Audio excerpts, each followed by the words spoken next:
which church they attend to. I think this is an erosion of our nationalistic ethos. Gloria is basically Fred Matiang'i's person that they have worked with before when he was in Jubilee, when he was working for President Uhuru. So when Matiang'i came back and she's coming there escorting him, Matiang'i hasn't even said he belongs to a certain party. Next order.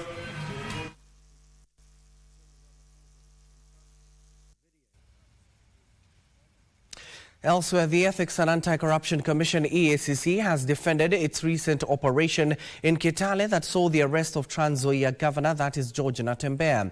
The EACC CEO Abdi Mohamud says that the commission is guided by the law and the arrest was the culmination of a year-long investigation. The CEO further noted that the arrest was not politically motivated, as a section of political class will argue.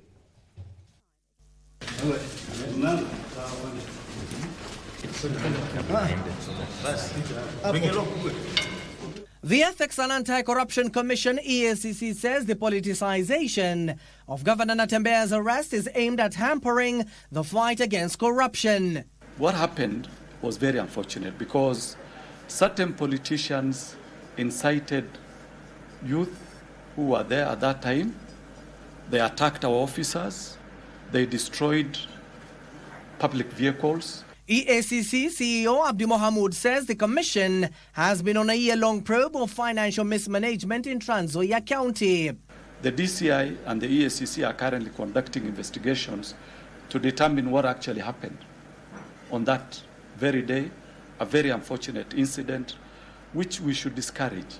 Natembeya was dramatically arrested in Kitale and arraigned at the Milimani Law Courts for an alleged irregular procurement and fictitious payments of 1.4 billion shillings by the county government of Trans Nzoia during the financial years 2022-2023 and 2024-2025. Someone who has delivered, who has shown, a law enforcement officer who has shown a search warrant from a court should be given access to do a search.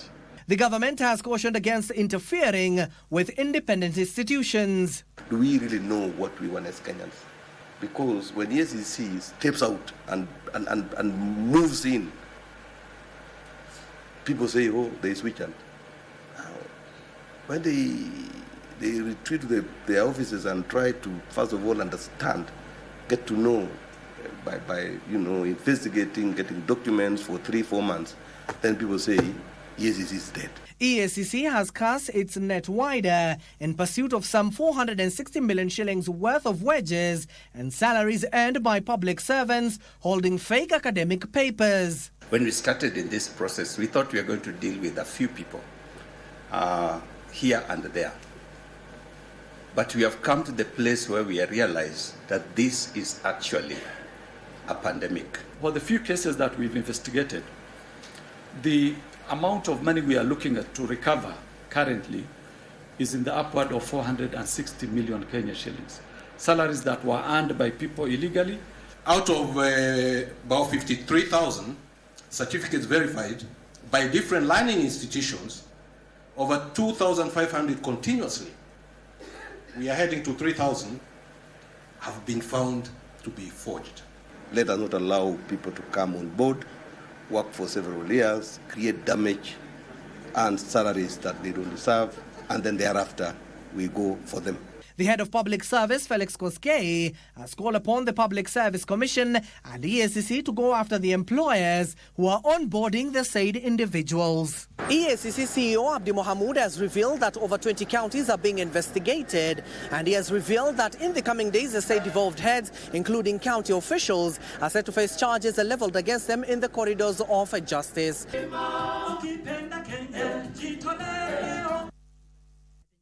And now to a developing story here, where the National Assembly Budget and Appropriation Committee has ruled out the possibility of allocating additional funding to ministries given the 876.1 billion shillings budget deficit for the financial year starting July 1st. The committee, while receiving budget estimates from departmental committees, also raised concerns over inaccuracies in revenue projections done by Treasury. To plug this deficit, the government intends to locally borrow borrow 592 billion shillings, while the rest will be funded through external loans. As the National Assembly's Budget and Appropriations Committee engages in 2025-2026 budget making, the biggest challenge is the 876.1 billion shillings fiscal deficit. The committee, which is now receiving budget proposals for ministries, departments and agencies from various departmental committees, ruled out chances of increasing funds or even reinstating slashed budgets. Nearly all departmental committees have received requests from executive for additional funding, arguing their budgets had been subjected to massive cuts compared to what had been allocated in the budget policy statement. Labour Committee Chairperson Ken Chonga declared the allocation of State Department for Labour and Skills Development, whose budget has been cut by 1.1 billion shillings and should therefore be reinstated. The State Department of Labour and Skills Development have downward revision in the capital expenditure to the tune of Kenya shilling 1.1 billion and a recurrent expenditure of Kenya shillings 44 million. The Parliamentary Budget Office, which advises MP on budget and fiscal matters, told the committee that Treasury has proposed to borrow 592 billion shillings from domestic sources and 284 billion shillings externally to plug the budget deficit. We need to ask ourselves whether this country actually supports devolution or not. Because last year's funds that were allocated to counties were 405 billion. We have seen the same figure is static. It hasn't moved for this financial year. Even bearing inflationary pressures alone, how do we say we are supporting devolution, yet the monies for devolution remains the same? The Treasury has set the 2025-2026 overall budget at 3.36 trillion shillings, out of which 1.7 trillion shillings will be for recurrent expenditure and 707 billion shillings will go to development expenditure. MPs raised concern that development expenditure had been reduced to 17% of the overall budget. Chairman, what is happening? Why can't we go 30% for development onwards? Immediate former committee chairperson Didi Nyoro raised concerns over what he claimed is Treasury's manipulation of the budget deficit to GDP ratio in order to secure external loans. But we have a difference in revenue projection of 67 billion. And I wonder, because most of these projections are done by the National Treasury, what is this that have changed in the dynamics and fundamentals of Kenya, that we have a variation of projection in revenue by 67 billion in a span of so short? Parliament has passed a law that our borrowing level should not go beyond 55% of the GDP. And we have given the executive 5 years to work towards that figure. You saw some attempt to change that 5 years to be open-ended. So these are the things we are saying. If we want to really manage this economy well, we must stop playing some of these tricks we are playing. The Parliamentary Budget Office, however, asked MPs to refer the questions to the Treasury, who are better placed to respond.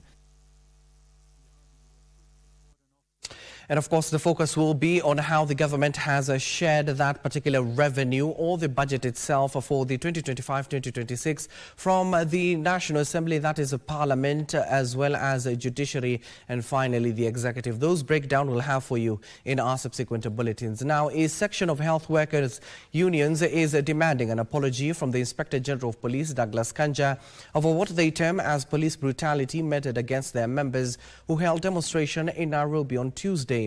The unions are also threatening to sue the National Police Service for allegedly infringing upon their right to exercise peaceful demonstrations. Through their leaders, health workers are warning that all services in this sector will be paralyzed should the government fail to absorb universal health staffers on permanent terms.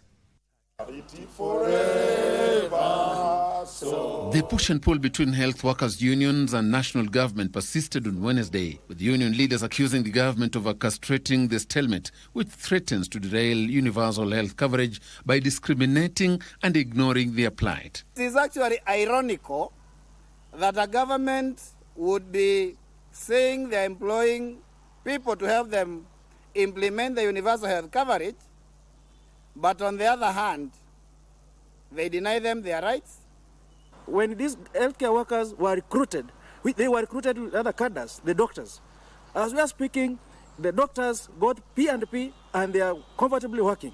So the problem that we have is the people that are advising the CS to discriminate us against the doctors. According to the leadership of the clinical officers, environmental and public health and medical lab officers unions, the Ministry of Health assertion that it lacks 3.5 billion shillings to employ UHC workers on permanent terms and harmonize their salaries is debatable. So the confusion which is there is when the ministry says that we are going now to actually send the payroll to the counties, to the owners of the contract. Who is the owners of the contract? The budget that we are requiring to absorb both the UHC and Global Fund is merely 0.01%. They also rejected plans to transfer their payroll to counties, terming it a scheme by the national government to evade its responsibility to safeguard their welfare. The health workers' unions have also taken issue with the 11-month salary delay for medics under the Global Fund program. Additionally, the unions have strongly condemned what they termed as brutal force used by police officers on peaceful protesters. Hatuwezi tukakubali watu wetu wanagandamizwa. Mtu anakuja na rubber bullet, askari anakuja na rubber kupiga mtu ambaye anaandamana peacefully.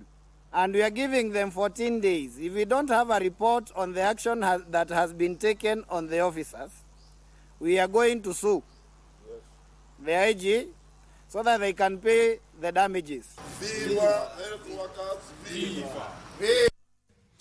Elsewhere, President William Ruto has defended the government's decision to lease out sugar factories, accusing a section of political leaders of sabotaging progress and keeping communities in poverty. Speaking at State House, Nairobi, during a meeting with grassroots leaders from Ukambani region, the president outlined his administration's bold reforms in agriculture, economic recovery and social security, insisting that the changes are not only necessary but inevitable. Criticism by politicians of the government's leasing of financially strapped sugar factories has drawn the attention of President William Ruto. Kuna viongozi ambao wanataka kuweka watu katika umaskini. Unaona mtu anaenda kupinga ati factory ya sukari should not be leased. Ati iendelee vile inaendelea saa hii. Saa hizi factory hailipi mkulima. Factory hailipi wafanyikazi, factory hailipi ushuru, factory inachukua miwa ya wananchi inaenda inazama nayo. How can a leader mwenye ako na akili aseme kitu kama hiyo iendelee? During a meeting with leaders from Machakos, Makueni and Kitui, the president said the agricultural reforms were aimed at reviving the sector to eliminate sugar importation by 2027. The way the private sector is doing, number one, mkulima alipwe pesa yake not in 1 year but in 1 week. Number two, wafanyikazi wa kampuni walipwe kama wafanyikazi wengine every month. Na number three, kwa sababu tuko na nucleus na tumeweka concession kila mwaka, vile tunapatia wakulima wa chai bonus, wakulima wa miwa watapata bonus. Beyond sugar, the president touted progress in coffee, tea and food production, saying the fight against hunger starts by working with farmers to increase yields. He said that from next month, coffee farmers will receive payment within 5 days after selling their produce. Pale kwa kahawa tumefukuza wakora wengi walikuwa wamejazana huko. Straighten up. In fact, next month, for the first time, naenda kupiga kengele pale kwa Nairobi Coffee Exchange. Sasa wakulima watakuwa wanalipwa within 5 days ya kahawa yao kuuzwa. Kulikuwa na lukumba mingi, huyu analipwa broker ndio afikishe kwa huko, ndio ifike kwa cooperative, mkulima anapata pesa 6 months later. Ruto further emphasized his administration's push for a new national savings culture, mandating 6% contributions from employees and employers alike. On education, the president pledged the hiring of an additional 24,000 teachers by the end of the year. And now to the courts, where former Migori Governor Okoth Obado's personal assistant, that is Michael Oyama, has denied ever having any copulation with the late Rongo University student Sharon Otieno. Oyama also told Justice Cecilia Githua that he never lured Sharon to her death destination in September 2018. The court was told that he described his duties dutifully as a personal assistant to the governor as prescribed in his job description letter.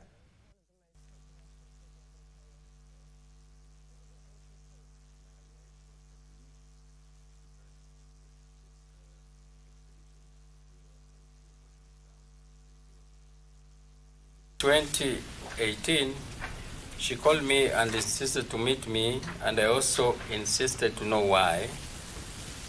She explained she was pregnant and suspected I was the father of the baby.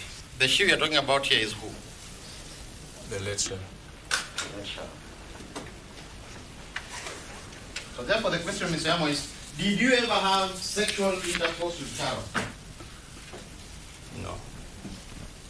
The DNA result, as was produced in court, said that Michael Oyama was not the father to the Fortes.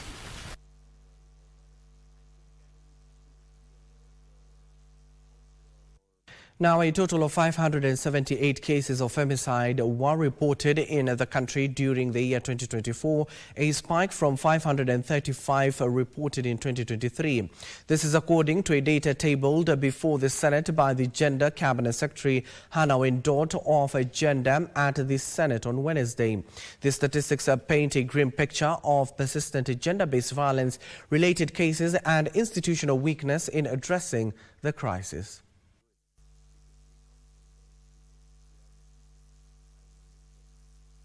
The statistics drawn from the Ministry of Interior and presented in Parliament show that women aged between 25 to 29 years were the most affected, accounting for 142 of the cases. Those aged between 30 to 44 were 130, while 125 victims were in the 20 to 24 years age bracket.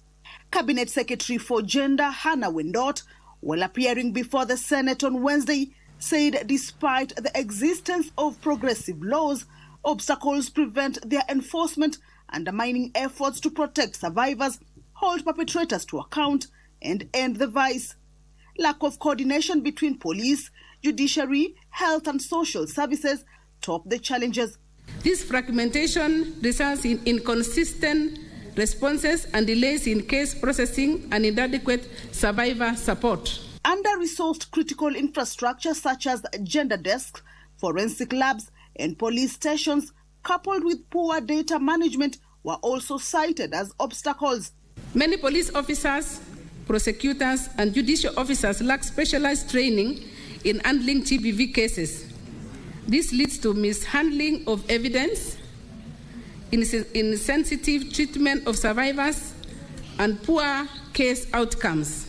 The CS also revealed that the 100 million shillings pledged for the fight against femicide is yet to be disbursed. This GBV head-on and deal with it from across all the constituencies in Kenya, hoping that the incidences of femicide can be reduced in the country. What is the current position on that fund? This is a matter that we would need to seek clarification or to make a follow-up on how it should or when it should be disbursed so that it can go for the purpose for which it was meant. So you allow us to follow up and then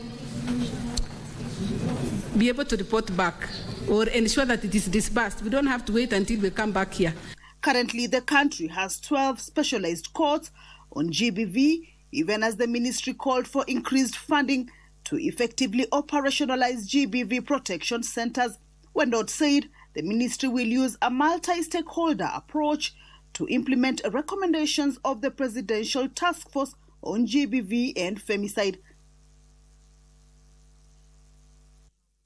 Now, a group of women in Kakamega town claim they were brutally attacked, what they describe as a terrifying and humiliating ordeal. Intruders, they allege, posed as police officers stormed into their house where they live, beating them and extorting money from them.